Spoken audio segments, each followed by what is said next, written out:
Aí, em pé, irmãos, vamos abrir a Bíblia lá em Êxodo, capítulo 3. Nós vamos dar sequência à exposição do texto que começamos na semana passada. Êxodo 3, abra sua Bíblia lá. Êxodo, capítulo de número 3. Nós vamos ler a partir do versículo de número 10.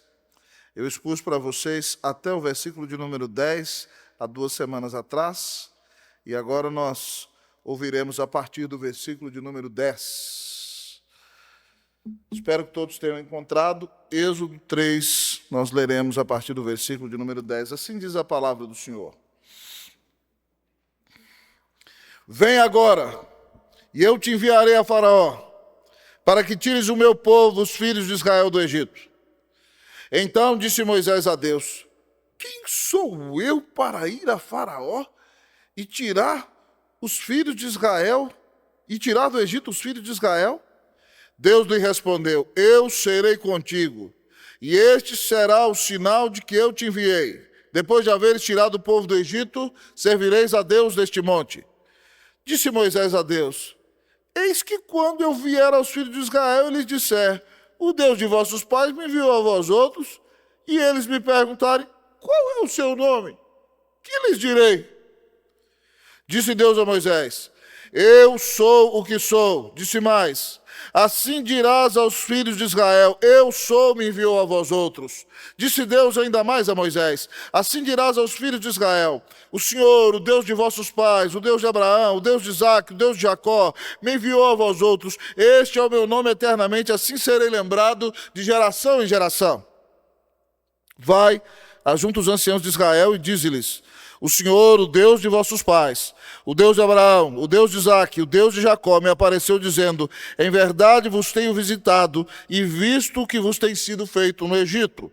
Portanto, disse eu: far-vos-ei subir da aflição do Egito para a terra do Cananeu, do Eteu, do Amorreu, do Ferezeu, do Eveu, do Jebuseu, para uma terra que mana leite e mel.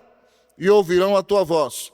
Irás com os anciãos de Israel ao rei do Egito, e lhes dirás: o Senhor, o Deus dos hebreus, nos encontrou. Agora, pois, deixa-nos ir caminho de 3 dias para o deserto, a fim de que sacrifiquemos ao Senhor nosso Deus. Eu sei, porém, que o rei do Egito não vos deixará ir, se não for obrigado por mão forte. Portanto, estenderei a mão e ferirei o Egito com todos os meus prodígios que farei no meio dele. Depois vos deixará ir. Eu darei mercê a este povo aos olhos dos egípcios, e quando saídes não será de mãos vazias. Cada mulher pedirá à sua vizinha, à sua hóspeda, joias de prata, joias de ouro, vestimentas, as quais porei sobre os vossos filhos, sobre vossas filhas, e despojareis os egípcios. Respondeu Moisés: mas eis que não crerão, e nem acudirão à minha voz, pois dirão: o Senhor não te apareceu. Perguntou-lhe o Senhor: que é isso que tens na mão? Respondeu-lhe: um bordão. Então lhe disse: lança-o na terra. Ele o lançou na terra, e o bordão virou uma serpente, e Moisés fugia dela. Disse o Senhor a Moisés: estende a mão e pega-lhe pela cauda. Estendeu ele a mão e pegou-lhe pela cauda, e ela se tornou em bordão, para que creiam que te apareceu o Senhor, Deus de seus pais, o Deus de Abraão, o Deus de Isaque, o Deus de Jacó. Disse-lhe mais: o Senhor, mete agora a mão no peito. Ele o fez. E tirando-a, eis que a mão estava leprosa, branca como a neve. Disse ainda o Senhor: torna a meter a mão no peito. Ele a meteu no peito novamente, e quando a tirou, eis que se havia tornado como o restante da sua carne. Se eles não te crerem nem atenderem a evidência do primeiro sinal, talvez crerão na evidência do segundo. Se nem ainda crerem mediante estes 2 sinais, nem te ouvirem a voz, tomarás das águas do rio e as derramarás na terra seca, e as águas do rio que tomares tornar-se-ão em sangue sobre a terra. Então disse Moisés ao Senhor: ah, Senhor, eu nunca fui eloquente, nem outrora, nem depois que falaste ao teu servo, pois sou pesado de boca e de língua. Respondeu-lhe o Senhor: quem fez a boca do homem? Ou quem faz o mudo, ou o surdo, ou o que vê, ou o cego? Não sou eu, Senhor. Vai, pois, agora, e eu serei com a tua boca, e te ensinarei o que hás de falar. Ele, porém, respondeu: ah, Senhor, envia aquele que has de enviar menos a mim. Então se acendeu a ira do Senhor contra Moisés, e disse: não é Arão o levita teu irmão? Eu sei que ele fala fluentemente. Eis que ele sai ao teu encontro e vendo-te se alegrará em seu coração. Tu, pois, lhe falarás e lhe porás na boca as palavras. Eu serei com a tua boca e tu com a dele. E vos ensinarei o que deveis fazer. Ele falará por ti ao povo. Ele te será por boca e tu lhe serás por Deus. Toma, pois, este bordão na mão com o qual has de fazer os sinais. Pai, fala ao nosso coração nessa noite. Abençoa a nossa vida. E, ó Deus, joga por terra todos os obstáculos que nós temos levantado contra o Senhor. Que essa mensagem edifique o nosso coração. E, ó Deus, ó Pai, que nós saímos daqui dispostos a servir aquele que nos amou e deu a vida na cruz para nos salvar. Amém. Oramos em nome de Jesus, amém. Eu vou pedir meus diáconos, se puderem fechar essa porta do meio, e a gente deixa só as das laterais abertas, para eu não adoecer enquanto prego. Obrigado, agradeço tremendamente. A gente fecha do meio e deixa as laterais abertas, por causa do frio. Excelente. Louvado seja o nosso Deus. Irmãos, o jovem João Calvino, depois de converter-se a Cristo, e ter que fugir da cidade de Paris porque tinha feito um discurso para o reitor da Universidade de Genebra, dedicar-se algum tempo estudando no interior da França, preparando-se para ser um pastor segundo o coração de Deus. E depois de já ter escrito a primeira edição da sua instituição, da religião cristã, as Institutas, ele resolve, então, sair da França, onde estava sendo perseguido, e ir para Estrasburgo, dedicar-se ao estudo da teologia. E porque havia uma grande guerra na Europa naqueles dias, porque o rei da França, Francisco I, estava em guerra com Carlos V, que era o imperador do Império Romano Germânico, descendente dos reis espanhóis. Então Calvino foi obrigado a desviar no seu caminho, e ele foi por cima e passou pela grande e belíssima cidade do lago, a cidade de Genebra, que ficava na Suíça. E quando Calvino estava lá, na taberna da cidade de Genebra, um homem o reconheceu. E foi avisar a Farel, o pastor da cidade, que Calvino estava ali. Farel tinha, há pouco tempo, sido instrumento de Deus, irmãos, para começar a reforma protestante naquela cidade. Mas os genebrinos ainda não eram convertidos. Eles quiseram sair debaixo do domínio do cardeal Sadoleto e dos cardeais que oprimiam aquela cidade. E Farel chegou ali pregando com muito fervor. Farel era um pregador fervoroso, às vezes até exagerado. Em algumas vezes na Suíça, quando as pessoas estavam realizando procissões católicas, ele entrava no meio da procissão, tomava a imagem, jogava no meio do rio e saía correndo para o povo não apedrejá-lo e nem matá-lo. Esse era Farel, era reformador fervoroso. E ele foi usado por Deus com muito fervor para começar a reforma em Genebra. Mas ele sabia que ele não tinha a profundidade e o conhecimento bíblico de Calvino. Então, quando ele soube que Calvino estava ali na cidade dele, ele correu para a taberna para encontrar Calvino e falou assim: Calvino, louvado seja Deus, você veio aqui, Deus respondeu às nossas orações, eu preciso implantar a reforma nessa cidade e você foi o instrumento enviado por Deus para me ajudar. E Calvino disse para ele: quem? Eu não. Eu vou para Estrasburgo, eu vou dedicar minha vida ao ócio, ao estudo da teologia, né? Eu fui chamado para ser teólogo, eu não. E fala: Calvino, o senhor não está entendendo, nós temos 2 grandes igrejas nessa cidade, 3 igrejas aqui, o trabalho aqui é duro, esse povo ainda tem o coração endurecido, precisa se converter, Deus mandou você aqui, você é um pregador da palavra, você já escreveu um livro de doutrina bíblica, você vai ser usado para abençoar essa cidade, fica para me ajudar a pregar o evangelho em Genebra. Calvino disse: eu não, eu vou me dedicar aos estudos. Por fim, Farel, então, irmãos, com raiva, deu um tapa na mesa e disse: que Deus amaldiçoe a sua vida, que Deus amaldiçoe o seu descanso. A igreja de Jesus precisa de você, para que o evangelho seja pregado e você só se preocupa consigo mesmo. Que Deus derrame sobre a sua vida as suas mais fortes maldições. E Calvino disse assim: tá bom, eu aceito ficar aqui. E Calvino aceitou. E eles fizeram um trabalho maravilhoso naquela cidade. até que foram expulsos dali 2 anos depois, por não aceitarem ministrar a Santa Ceia para pessoas que não eram convertidas, e as autoridades da cidade os mandaram embora dali. Calvino vai, pastoreia há alguns anos em Estrasburgo, depois é mandado chamar de volta e realiza um ministério maravilhoso que tem implicações internacionais e históricas para todos nós. Mas no começo, o reformador queria resistir ao chamado de Deus. Nesse texto que nós lemos nesta noite, nós encontramos o grande patriarca dos israelitas, Moisés, fazendo a mesma coisa. Você se lembra que eu preguei para você há 2 semanas atrás que, como Moody disse, Moisés passou 40 anos achando que ele era alguém. Depois ele passou 40 anos achando que ele era um Zé Ninguém. E depois ele viu nos seus últimos 40 anos o que Deus pode fazer através de um Zé Ninguém. Você se lembra que há 2 semanas atrás nós aprendemos sobre quem é o nosso Deus. E nós aprendemos que ele é o Deus que se revela. Quando Deus aparece na sarça, ele se revela a Moisés. Lembra que a sarça queimava e não se consumia? Então nós aprendemos que o nosso Deus é o Deus que se revela, é o Deus santo, é o Deus do pacto, que tem uma aliança com o seu povo, é o Deus que ouve e é o Deus que salva. Depois de se apresentar como esse Deus maravilhoso, o Senhor diz a Moisés no versículo 10, vem agora e eu te enviarei para a Faraó, para que tires o meu povo, os filhos de Israel, do Egito. E aqui nós vemos essa saga da mensagem nessa noite, na qual Moisés coloca obstáculos ao chamado de Deus.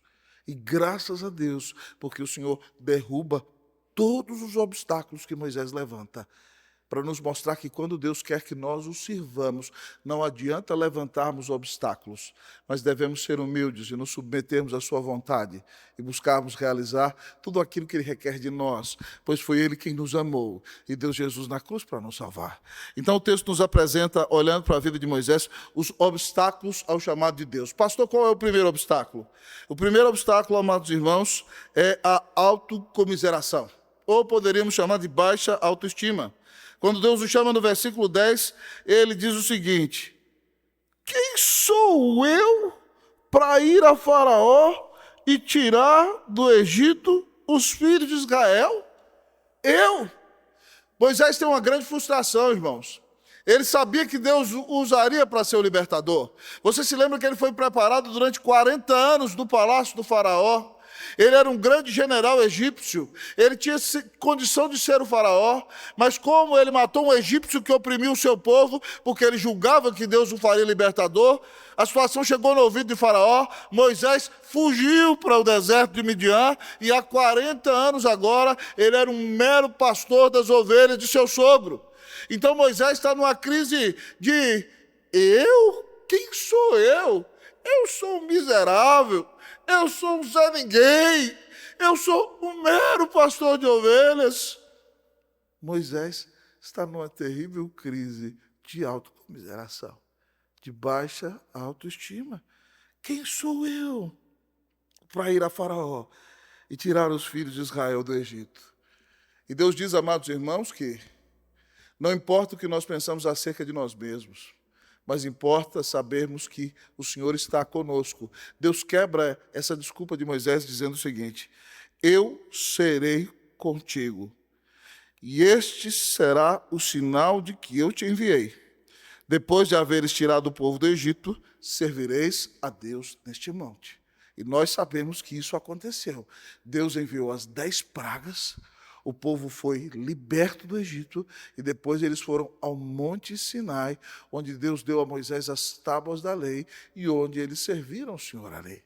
Então, o primeiro obstáculo ao chamado de Deus, amado irmão, é uma baixa autoestima, é uma autocomiseração. Talvez você fique que nem aquela raposinha do desenho que aparecia na televisão alguns anos atrás. Oh, vida, oh, tristeza, oh, azar, pobre de mim, eu sou um coitadinho.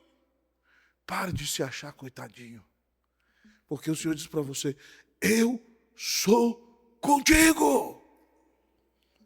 Quando nós temos essa percepção, irmãos, nós sabemos que um com Deus é maioria. Um com Deus é maioria. Se o Senhor está com você, você pode enfrentar exércitos, você pode enfrentar o próprio Faraó. Então Deus confronta a baixa autoestima de Moisés, dizendo: Moisés, pare de olhar demais para si mesmo, pare de ficar olhando para o seu próprio umbigo, Moisés, e saiba que eu vou estar com você, e eu vou provar para você, você vai servir-me a mim neste monte junto com o teu povo.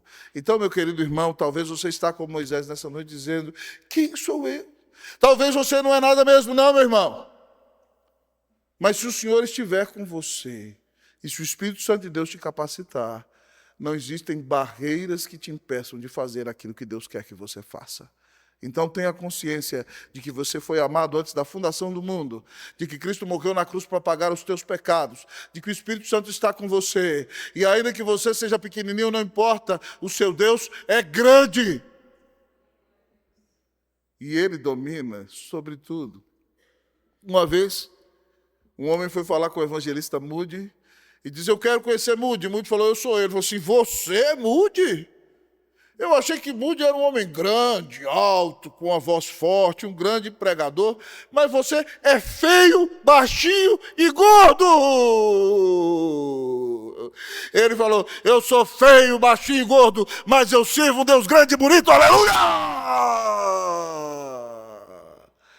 Não importa quem você é, importa quem é o seu Deus.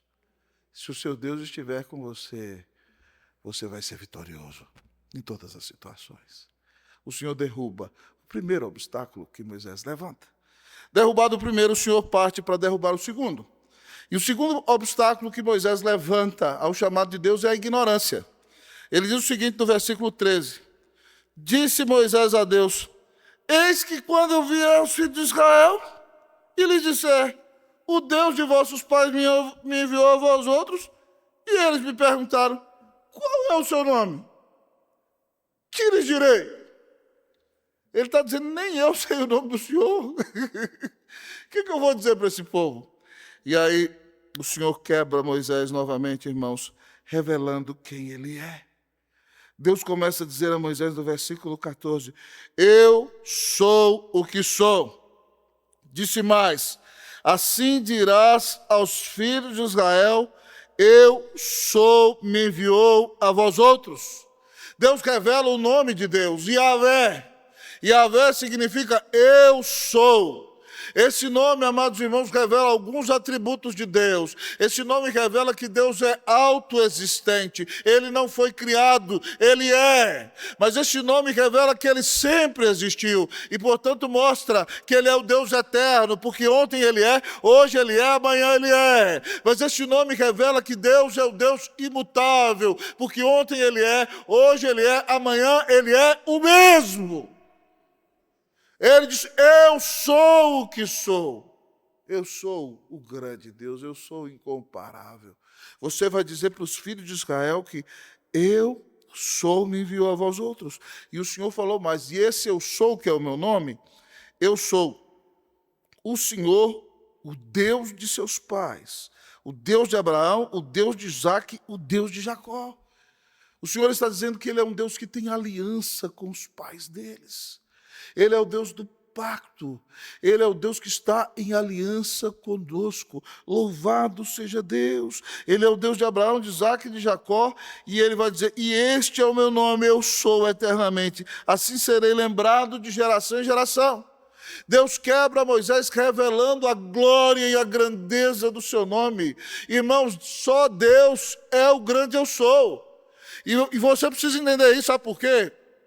Porque a Bíblia diz que nós teremos vida eterna. Mas vida eterna, no meu caso, no seu, é existência continuada, porque nós tivemos um princípio.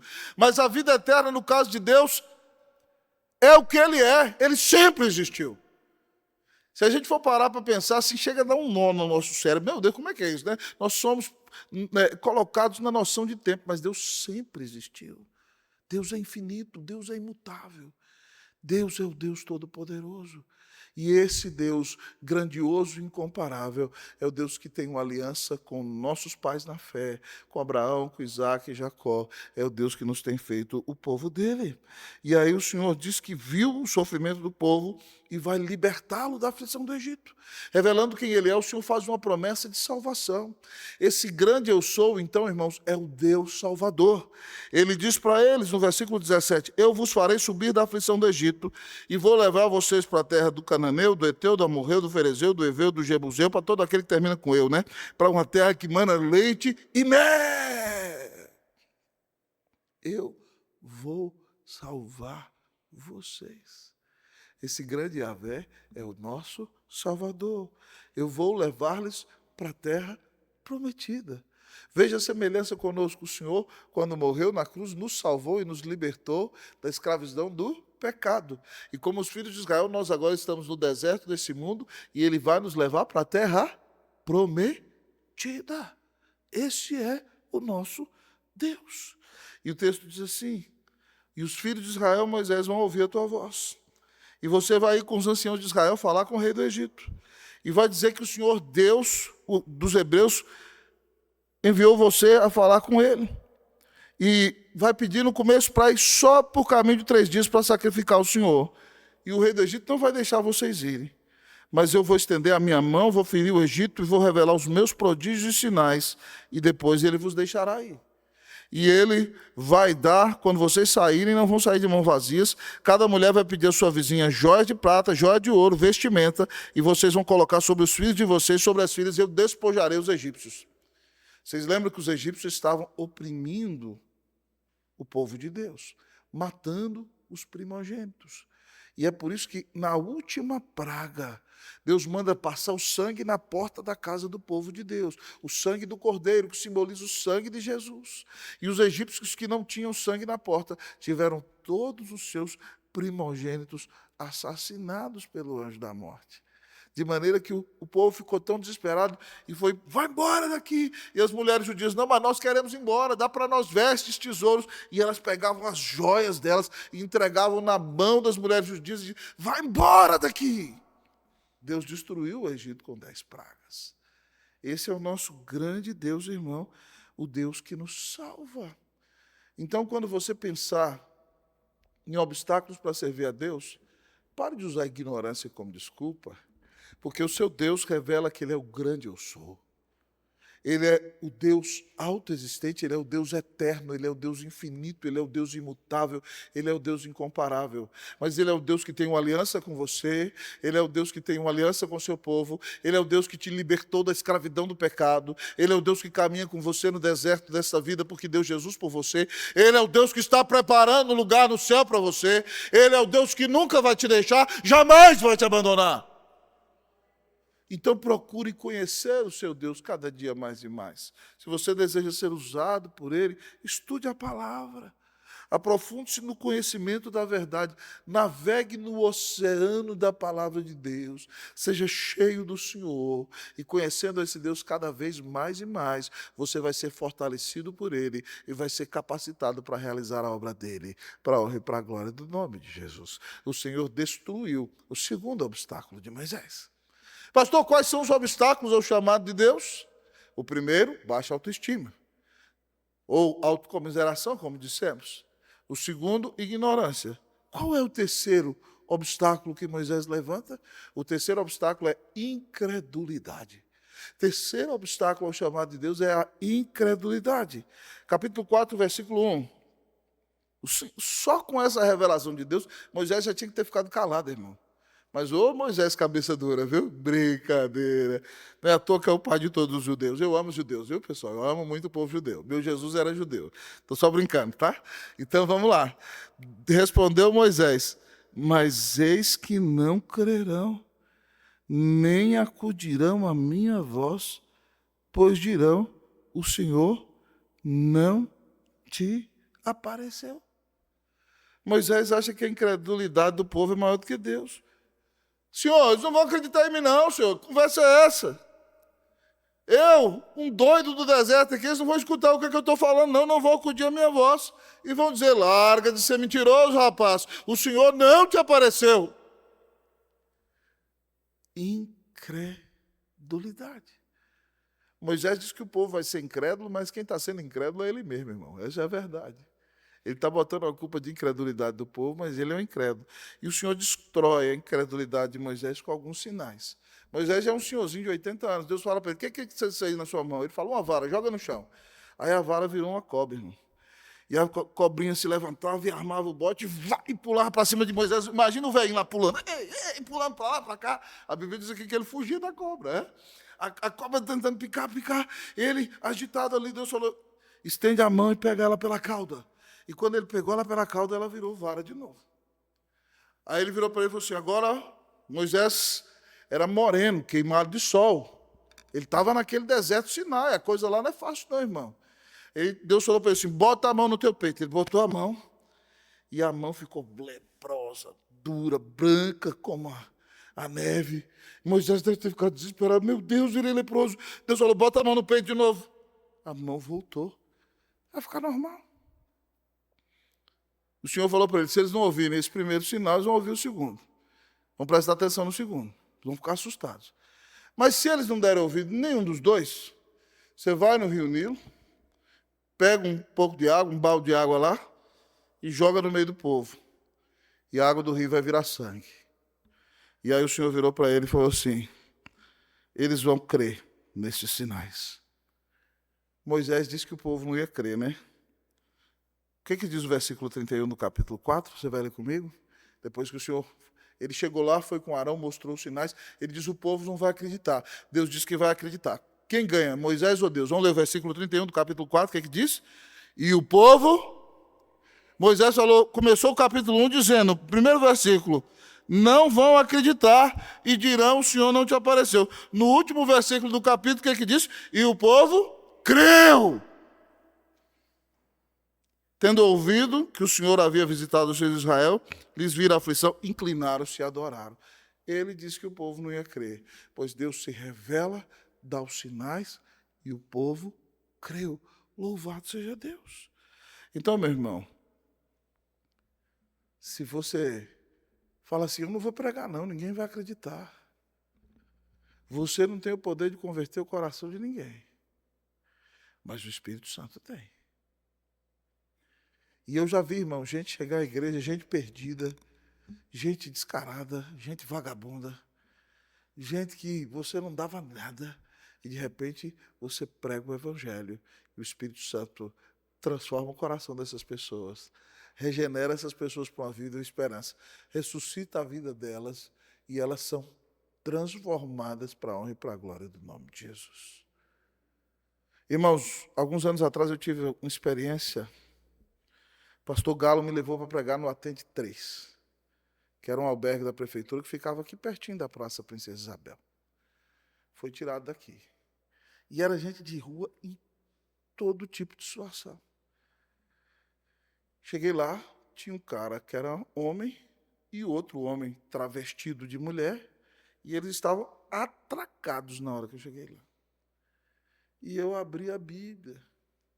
Impressionante, irmão, na hora que nós começamos a pregar o Evangelho, eu comecei a falar do pecado, da maldade, do inferno. De repente, o que estava atracado com o outro soltou, se afastou e se separou no meio da pregação. E no final, quando nós conclamamos aqueles que ali estavam para que recebessem a Jesus, esse que se separou estava quebrantado e em lágrimas na presença do Senhor.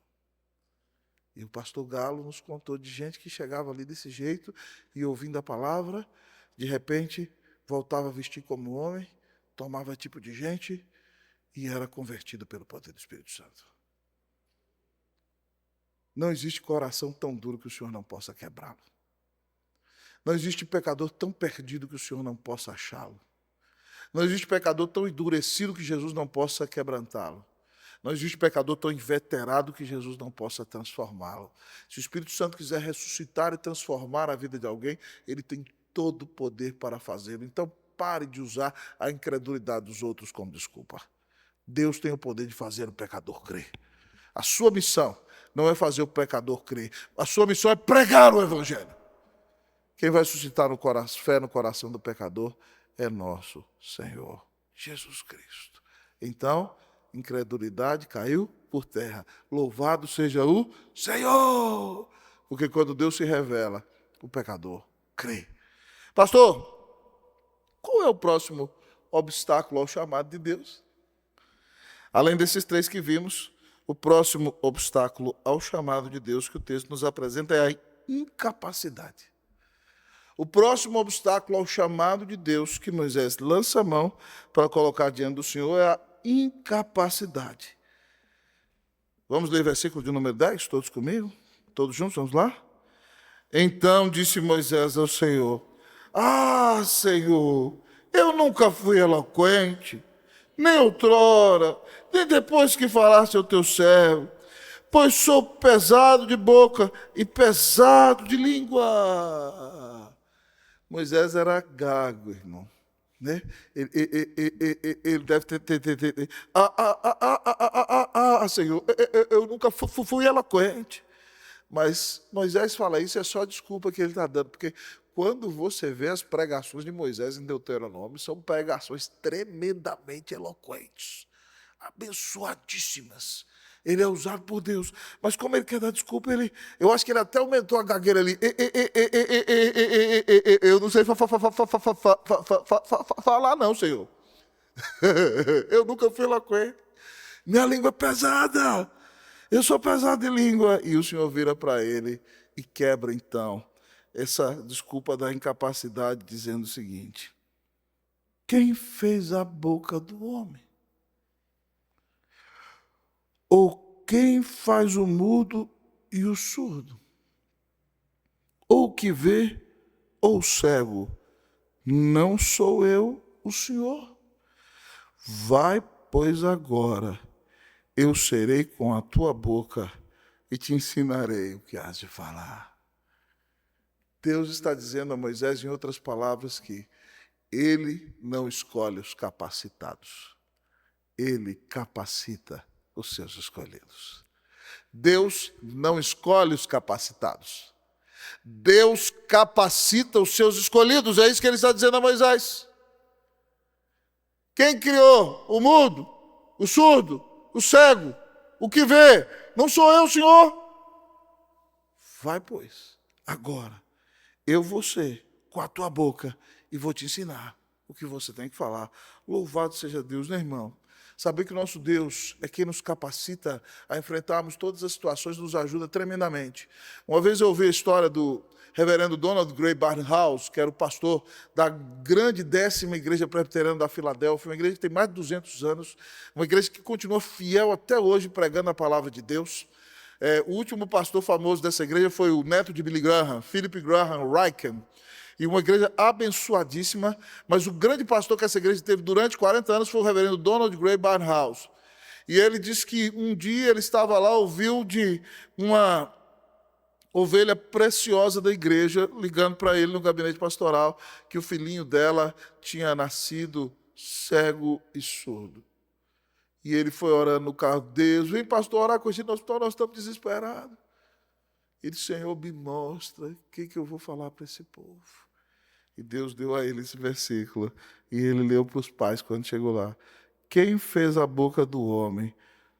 Ou quem faz o mudo ou o surdo? O que vê ou o cego? Não sou eu, Senhor. E ele virou para os pais e falou assim: o filhinho de vocês não é uma aberração. O Senhor o fez assim. E como Deus disse que ia capacitar Moisés, Deus vai capacitar vocês a criarem esse menino, de maneira que ele seja abençoado para a honra e para a glória do nome de Jesus. Os pais começaram a chorar, disseram: obrigado, Deus, porque nada que o Senhor faz é por acaso. Louvado seja Deus. Nenhuma dificuldade que você tenha está fora do controle de Deus. Mas o Senhor tem o poder de capacitar você para enfrentar todos os seus desafios e as suas dificuldades. É isso que Moisés está dizendo. Eu não tenho capacidade. Deus falou: vai, eu te capacito. Louvado seja o Senhor. Então não venha me dizer que você não tem capacidade, porque pode ser que você não tenha mesmo. Mas o Senhor te capacita, meu irmão. Coragem. Coloque-se nas mãos do Senhor e diga, Senhor, eis-me aqui, envia-me a mim. Já era para Moisés ter parado, né? Tá de brincadeira, né? Mas o cabra não é fácil, não. Ele levanta mais um obstáculo. Qual é o outro obstáculo ao chamado de Deus que Moisés levanta? Indisposição. O último obstáculo ao chamado de Deus que Moisés levanta é indisposição. No versículo de número 13. Vamos ler todos juntos? Olha o que ele diz. Vamos lá? Ele, porém, respondeu ao Senhor: Senhor, envia aquele que há de enviar, menos a mim. Eu lembro até de uma musiquinha popular que tinha no Brasil, né? Vou não, posso não, quero não, minha mulher não deixa não. Moisés estava quase cantando essa música. Hein? Vou não, quero não, chama outro. Quero não, Deus. Tenho paciência para isso. Não, o senhor está errado. Não. Chama outro, eu não quero ir não.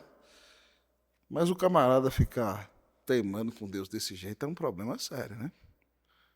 Versículo de número 14 diz: se acendeu a ira do Senhor, misericórdia, contra Moisés.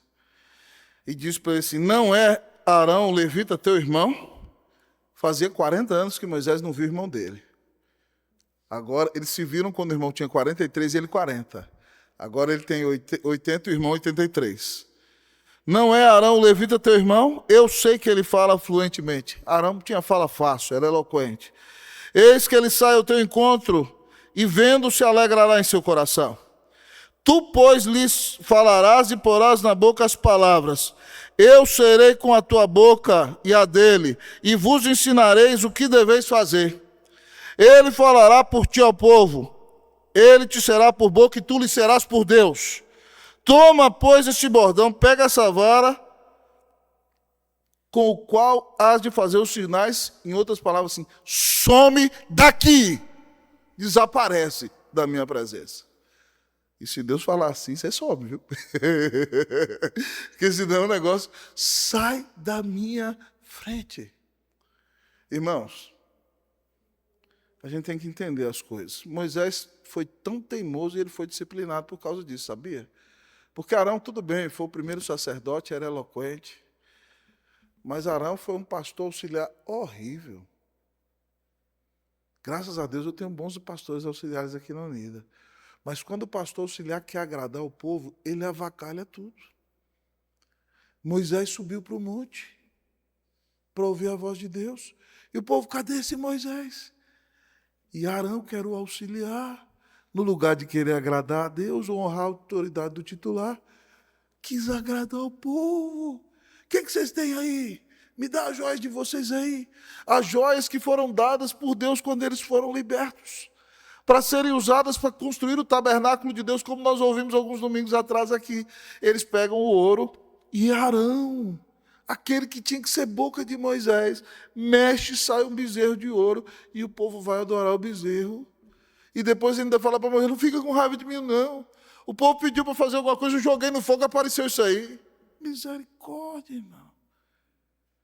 Se Moisés tivesse confiado em Deus, ele não precisava dessa, né? Mas tem hora que a gente fica teimando e Deus tem que dar umas varadas na gente. Arão depois se tornou uma bênção, mas foi um instrumento de disciplina no ministério de Moisés. Porque ele não foi pastor como Moisés era. Ele não quis agradar a Deus. Ele agradou o povo, e depois Moisés quebrou as tábuas, e parte do povo foi assassinado por causa do seu pecado naqueles dias. Tudo porque Moisés ficou de birrinha com Deus. Vou não, quero não, posso não. Que tristeza. Você faz isso? Você reage assim? Não seja sem sabedoria. Você não pode zombar de Deus. Se Deus está te mandando fazer algo, sua vontade não importa mais. Você foi comprado pelo sangue do Cordeiro de Deus que tira o pecado do mundo. Importa fazer a vontade de Deus e não a sua. Se Cristo deu a vida na cruz por você, Então você tem que dar a sua vida por amor dele. Em nome do Senhor Jesus, meu irmão. Para a honra e para a glória do Senhor. Não use indisposição como desculpa. Sabe por quê? Porque Jesus não usou indisposição para ficar no céu como desculpa, mas ele veio ao mundo e deu a vida na cruz para te salvar. Dor de cabeça a gente tem, mas a gente faz a obra de Deus com dor de cabeça mesmo. Né? Tem dia que você faz a obra com dor nas costas, dor no joelho, mas quando você pensa que Jesus deu a vida na cruz por você, indisposição não é nada. Você tem que se levantar e fazer a obra de Deus. Mesmo numa noite gelada como essa, 10 graus lá fora, com sensação, sei lá, de 7, de 6, nós trincando de frio, e é um prazer estar aqui ouvindo a palavra de Deus. Porque Deus nos amou e mandou Cristo para morrer na cruz para nos salvar. Ao olharmos para esse texto desta noite, irmãos, nós aprendemos que o libertador dos judeus era falho. É por isso que é de estranhar que os fariseus digam a Jesus: nós somos discípulos de Moisés. Moisés era falho, Moisés era pecador. Moisés fez de tudo para rejeitar ao chamado do Senhor. O libertador dos judeus era falho, mas o nosso Redentor não tem falha alguma e não tem pecado algum. E mesmo no jardim do Getsêmani, quando ele sentia o cheiro de fogo e enxofre, o cheiro do cálice da ira de Deus que ele teria que beber, o cheiro do peso do pecado de todos nós, e ele, sendo Deus da sua humanidade, parece que vai titubear e diz: Pai, se possível, passa de mim esse cálice. Ninguém quer sofrer o peso da ira de Deus contra o pecado. Mas mesmo nesse momento ele não se rebela. Diferentemente de Moisés, ele diz: que se faça a tua vontade e não a minha.